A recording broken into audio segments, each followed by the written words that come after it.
আমাদেরকে উপহার দিয়েছে, আমি তাদের প্রতি আন্তরিকভাবে কৃতজ্ঞতা জানাচ্ছি এবং অনুষ্ঠানের সবাইকে তাদেরকে করতালি দিয়ে উৎসাহিত করার জন্য অনুরোধ জানাচ্ছি।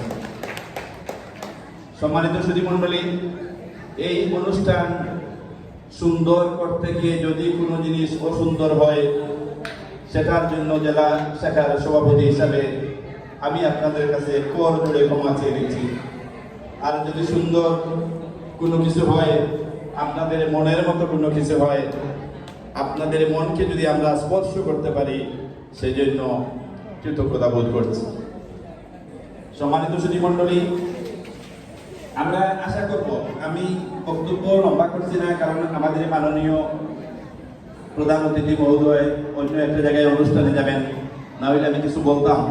আমি শুধু আপনাদের প্রতি কৃতজ্ঞতা জানাচ্ছি যাতে ভবিষ্যতে এই হাসন দর্শনকে বিকশিত করার জন্য, হাসন রাজাকে নিয়ে কাজ করার জন্য আপনাদের সহযোগিতা, ঐকান্তিক সহযোগিতা আজকে যেভাবে দিয়েছেন, ভবিষ্যতেও আমাদেরকে এভাবে দিয়ে যাবেন, এই আশাবাদ ব্যক্ত করে অনুষ্ঠানের যত অক্ষমতা সব আমার গাড়ি নিয়ে আমি আমার বক্তব্য শেষ করছি।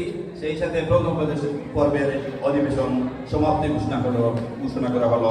ধন্যবাদ সবাইকে। আসসালামু আলাইকুম।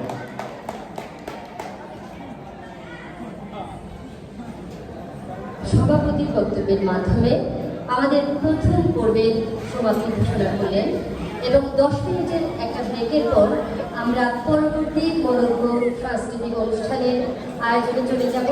আপনাদের সকলের উপস্থিতি এবং উপভোগ করার জন্য বিনীত আমন্ত্রণ জানাচ্ছি।